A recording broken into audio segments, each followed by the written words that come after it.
Hi guys and welcome to my review of chapter 833 of One Piece, Vinsmoke Judge. And this chapter was so amazing. I can't even begin to describe how much I love this chapter.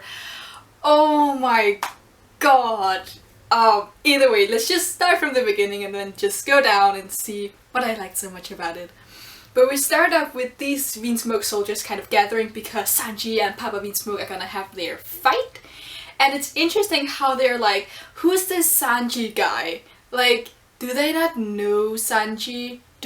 How little must their family have been talking about Sanji for them not to even know who he is? I think that was really interesting, and that's just like one panel, so. But before we get like the fight, we have this little scene with Yonji, who has been beaten up by Sanji, and he is getting fixed with like a hammer and a pressure machine. And that makes me think, like, is he part cyborg? Because his face is like dented in, and they're like, we can't fix this with a hammer, let's use a pressure machine, and they gong his head and he's fixed. And he doesn't look like he's in much pain, so is he a cyborg? Because we know that the Vinsmokes are very advanced in technology, so have they like put something into like their faces and their body? Or is it just...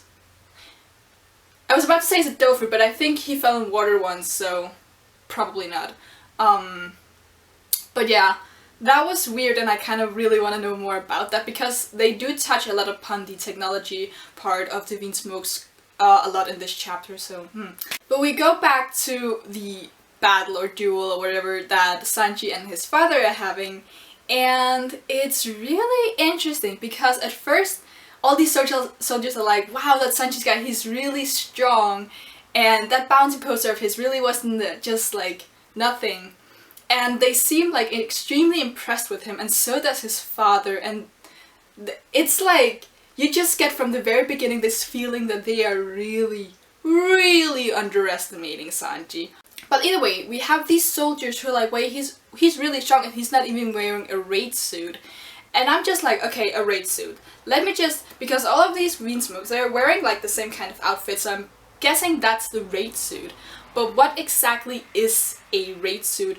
Because I don't think it's just armor, because they say that he's strong, and armor doesn't make you strong, it just like, it protects your body. So does it reinforce your attacks? Does it make you stronger? Does it have like, because in this chapter, like, Papa Vinsmoke uses like lightning powers, and of course he has the shoes that all of his children has as well. So do they have like extra weapons and extra stuff in their raid suits? Does it make them like stronger and faster and all that? I think there's something like really special about this, because I think as they are, again, a technologically advanced like squad or an army that, yeah, there has to be something really special about this suit. And we have, like, most of their conversation, Sanji and Papa Vinsmoke, is about how Sanji has deserted his family name, and he's like, I am not your son, please stop calling me that. And then, see, this is the thing that it really confused me in the chapter, because in the beginning, and also in last chapter, Papa Vinsmoke is like, I am your father. But in the end of this chapter, he's like, you are no son of mine. What? That doesn't even make any sense. Like, I am your father, but you're not a son of mine. How does that... What I think it means, it's just that I am your father, therefore I can use you as a tool, but you are not a son of mine, therefore I do not treat you as I treat my sons. I treat you like I would do a piece of armor or like a chess piece on a board. Like, that's probably what it is, but it's still like, it's so weird that he chooses like, you are, or I am your father, but you are not my son. It's so weird that he chooses like those words, because why not just call him a tool? I think he even does that in the end of the chapter. Let me just check though. Yes, he says, you are to serve as a means to an end, Sanji, nothing more. Like, that, yeah, that's probably it though. But yeah, that's just a weird way to word it. Maybe the official translation will say something else. We'll see. But then we get a flashback, like a mini flashback, and I did not expect flashbacks this early in the game. And I'm kind of wondering, are we gonna get like teeny tiny flashbacks and then like a big one that yeah, like a big one that explains how he ran away and how everything ended up the way he did. But because I always imagined, ever since we got like this year of Sanji and we got like his last name, I imagined we get like one big flashback seeing how he ended up where he did, like on the Orbit, the ship where Seth attacked and they sunk, and you know the story. So yeah, I imagine like we get one big flashback, but then now we have this mini flashback, and maybe we'll get like a mini flashback about his mother or a mini flashback about him and Reiju, because she wasn't really featured in this flashback. And yeah, I don't know, but let's get into the flashback before I keep talking. But yeah, we see his siblings, or just his brothers. They beat him up because they found him cooking for rats, as they say, and I'm pretty sure this is just a way of saying all the people who aren't royals, because yeah, you know, royals in this world are pieces of shit. But yeah, they beat him up over it, and they're like, oh my god, you're so weak, look at that, that's so funny. And then they have, I don't remember who said it, but one of his brothers says that even though they were born on the same day, Sanji is still the black sheep. And I'm just like, okay, does this mean that they are like quadruplets? Is that what it's called? Or are they just like born on the same day but in like in year gaps? So they're all born on like, what's Sanji's birthday? The 2nd of March, I think. So like, they're all born the 2nd of March but like years apart. But then again, if you look, there's a panel where Yonji and Ichiji are like standing beside each other and they are the same height. So maybe they are like the same age? I think that was really weird again. I think again we need to wait for the official translation to really figure this out, but that was just because why? What's the point of them being like the same age, and then how did they decide how to number them? Was it just like, well, he came out first, he's the first one, then he came out second? That's so weird. And is Rachel then older than them or the same age as them? Because I feel like she's older, right? We'll see. As Sanji is beat up by his brothers, their father and Reiju, they kind of walk by and Sanji's like, help me please, and his father just doesn't care about him. He's like, you are a disgrace to the family, you will never be a strong warrior, so why should I care about you? I mean, it's no wonder that he ran away from home. Why did they think... I always thought that Sanji had been strong from like the get-go, because we've seen Luffy when he was little. He was strong, Zoro was strong, and then Sanji, the last person in the Monster Trio, was really fucking weak. And again, he might have been strong, but his siblings were just that much stronger than him. Or a really out there theory is that he was holding back to plan his escape. Because here's the thing, right?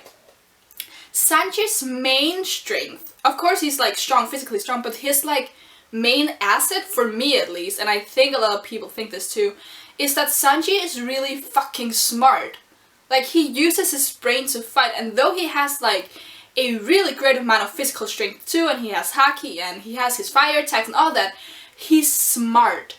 Like, Sanji has this extremely brilliant way of thinking that really helps him in fights, and especially in like situations where they would just be screwed, and Sanji just, he comes in and saves the day because he thought ahead of it. Like in Enies Lobby, where he closed the gates of justice, and in Skypiea where he destroyed Enel's ship for a little time, in Alabasta when he pretended to be Mr. Prince and stole the Eternal Log Post to Alabasta. Like, Sanji is so smart. And I think maybe that is why his father has kind of like pushed him aside, because where his siblings are like strong physically, Sanji may have been like a little bit weaker, but he had the intelligence to make up for that. But because the Vinsmokes, they prioritize like brute strength, Sanji would never be able to shine, because that's not what Sanji's about. And I think I'm talking a bit too much about this, so I'm gonna move on to something else. We end off with Sanji just being a disgrace and his siblings literally just beating him up, and we have like a picture of Yonji charging against him while his brothers are holding him back, and we just like see the repercussions of Sanji just being... it's so sad though, because Sanji's such a strong person. His childhood was awful. Let me just talk a little bit more about this, because all of the Straw Hats, of course they have like really sad childhoods, but Sanji's own family did this to him. All of the Straw Hats at some point had someone they could call family, but Sanji's own blood relatives hated him and mistreated him and just made his childhood so fucking messed up. I want more of Sanji, because it's like, as soon as he left his family, he was left on a rock to starve for 85 days. That's insane. I feel so bad for Sanji. I want more. I just want more. We then go back into the match between Papa Vinsmoke and Sanji, and they're pretty impressed with Sanji because, as I said before, Sanji was really weak when he was younger, so they're like, well, you can use Haki and you're really strong. And it's really sad to see that Sanji is being underestimated this much, because yes, of course, his father is strong and he pretty much wipes the floor with him, but Sanji is strong too, and I don't feel like Sanji went all out in this chapter, but I'm gonna speak a little bit more about this later. But we get the revelation that Sanji was taught up in the way of the sword, which I'm so glad that this was revealed, because I've been theorizing and I've thought that Sanji was a swordsman, or at least brought up as a swordsman from like when we learned his last name, and even like as a fanfiction-y thing before that. Because it's so ironic that with his relationship with Zoro and the way he acts in the kitchen and just the way he fights in general, it would be so ironic for him to not only use his hands but also use a weapon in fighting.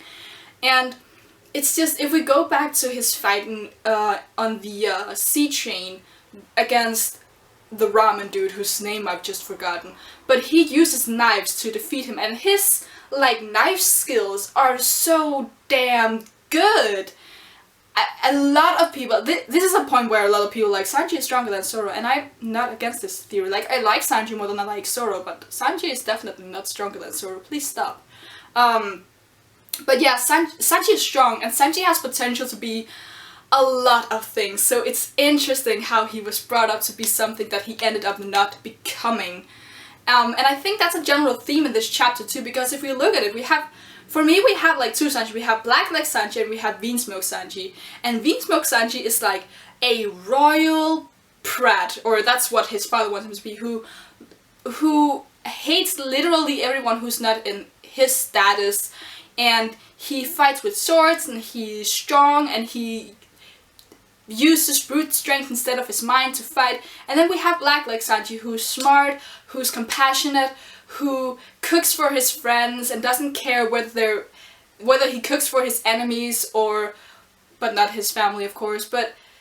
And he uses his legs to fight with because his hands are precious, and those two people are so different. And I feel like this arc is just his family trying to take Sanji away from his true self. Like, they're trying to change him completely by saying, you are a swordsman, you are a royal, look at this, you don't need your friends, you just need power and money and all these girls and this is a great arc. But we have like the finale of this fight, which is really interesting because Sanji does his like Diablo Jambe, or however the fuck you pronounce that. And it's interesting because there's this one panel which I really like, where Sanji kind of like, his fire goes across Papa Vinsmoke, and it's like the fire does nothing, and I'm beginning to think that it's because of the raid suit that protects him from this fire, because it should have done a lot more damage, yet his father grabs his leg and just kind of throws him away. Another thing though is that Sanji takes a lot of hits during this fight, yet he doesn't seem to be hurt. Like, if you look at the panels where he's like on the ground, literally the only damage is that his shirt is a bit dirty. At one point he takes a kick or something, he takes something to the face and he gets thrown backwards, and his face is just handsome and pretty and nothing's wrong. He doesn't even have like a nosebleed or like a little thing on his cheek, bruise, whatever. He's just okay. And this is why I'm thinking, is Sanji holding back? I really kind of think he does because, as I said earlier, Sanji is smart. And I think he knows that for him to escape, he has to not show what he can actually do. Because, again, they think he's weak. So by holding back, he's not showing his true strength, and they would never expect for him to be stronger than what he just showed. Because he was so full of anger and just... It felt like he was like ready to prove his father wrong and just wanting to beat his father. Yet by holding back, he can grant himself an opportunity to escape, he thinks, until the ending of the chapter. But let's get into that later. But we also have this really awful scene where Papa Vinsmoke uses one of his soldiers as like a shield, and he like impales him, and this makes Sanji hesitate in their fight, and he kind of gets hit and stuff like that. Either way, the fight ends. Sanji lost, kind of. And then we have a conversation, which is interesting to say the least. So basically we find out that they are only marrying Sanji off because he is the son that they hate the most. He's a dud. He's like, he doesn't matter in their eyes. They can use him and that's it. He's not important. They won't be sacrificing anything by marrying Sanji off.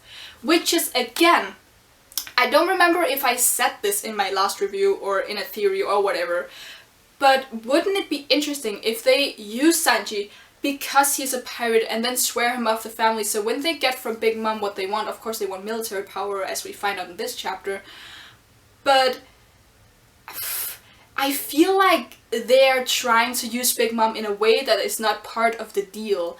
And whenever they have what they want, they can just write Sanji off, which of course, it works for both of them, except that Sanji would then be permanently a part of Big Mom's crew, which of course works against him as a Straw Hat. So, yeah. I think there might be something more that they are not telling Sanji because they don't care about him and they don't want him as part of their family, because he is a disgrace to the Vinsmoke name. And then to make sure that Sanji does not run away from them, they put colors, like the bomb colors from Shabondi that the Tenryubitus use, they put them on his wrist so that if he ever tries to run away, they will make him unable to cook any longer. And that is the saddest thing ever, because Sanji just became a slave to his father, like literally. They put on slave colors, and if he ever tried to do something against them, they will take away his dream. That's so sad. His family are awful. They are awful human beings. And for everyone who thinks that Reiju is a good person, she put the colors on Sanji. Like, that's the saddest thing. He has an awful family. And I feel like he's the only one in One Piece who has like this awful family. Like, not as blood relative, but just like in general. I mean, he has Seth, but he started off, this was like his first family. This is what he knows of the word family. So where Luffy has like Ace and Dadan and Sabo, and Zoro has Kuina and her father, I guess, and I'm not gonna go through all that, but everyone has like someone that they called family before like horrible stuff happened. So maybe with the exception of Frankie, whose father kind of like threw him away, but then he found like Tom and Kokoro and Iceberg, but still, it's so sad.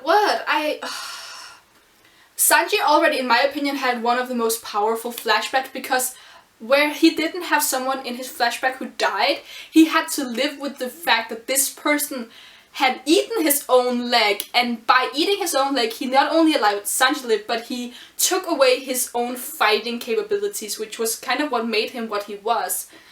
So that's like, Sanji had to live with the shame of him being the person who allowed Seth to eat his own leg.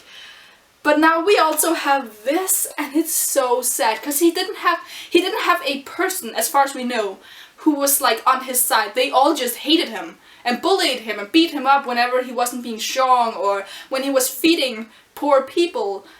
It's just so sad. But now I just have two questions about Sanji's character, and that is, why does he have the dream that he has? What motivated him to be like, I want to be a chef and I want to find this mysterious all blue which in reality shouldn't exist because there's the red line, then there's the Grand Line, so all four seas shouldn't meet at any point. And why is he the way that he is with women? Why does he refuse to fight them? Why is it that he cannot fight him? Because I'm pretty sure Oda said in the SBS, it's not that he doesn't want to, it's because he physically can't fight women. And that's so interesting, because I really want the reason, as many others want the reason, to be his mother. But I don't want him, I just really don't want her to be nice. And I've said this 1,000 times before. I wanted her to be a person who's just as awful as the rest of his family members, who just used him or didn't care about him or punished him whenever he did the slightest thing wrong. And I want her to be like the reason that he cannot fight women, because she was this awful person, and if he ever like spoke up against her or was like, I don't want to do this, she would just abuse him. And that's so dark, but it would be so ironic for Sanji to be the one person to have a terrible mother. And it would give life to his character. I mean, it would be sweet if the reason that he didn't fight women was because his father abused her or something. But there is Reiju. Reiju is such a big factor now because she too is a woman, so I don't think that his mother being abused would be enough for him to just like put women in a different category, because Reiju was there too, and she too laughed at him whenever his brothers beat him up. So obviously she wasn't a kind person either. I have so many questions and I really want them answered, but we'll probably wait a few months until we get those answers. But I feel like, because Oda did confirm in a recent interview that this really is the year of Sanji and he has so much character development left, so I feel like his final, or like the big flashback, will be this year. So we only have like 5 months left, so you know, whenever Oda's ready to give us that flashback. But yeah, that was kind of what I had to say about this chapter, so leave a like if you liked anything that I had to say, and leave in the comments below what you think of Sanji and what you think of his past and his siblings and how he was treated as a child and just everything. Give me all of your thoughts, because this chapter was so interesting and I want to hear all of your thoughts. And yeah, subscribe to me if you want to see more of me. I also do reviews of Haikyuu and Shokugeki no Soma, so they should be up whenever there's a chapter out. And yeah, bye!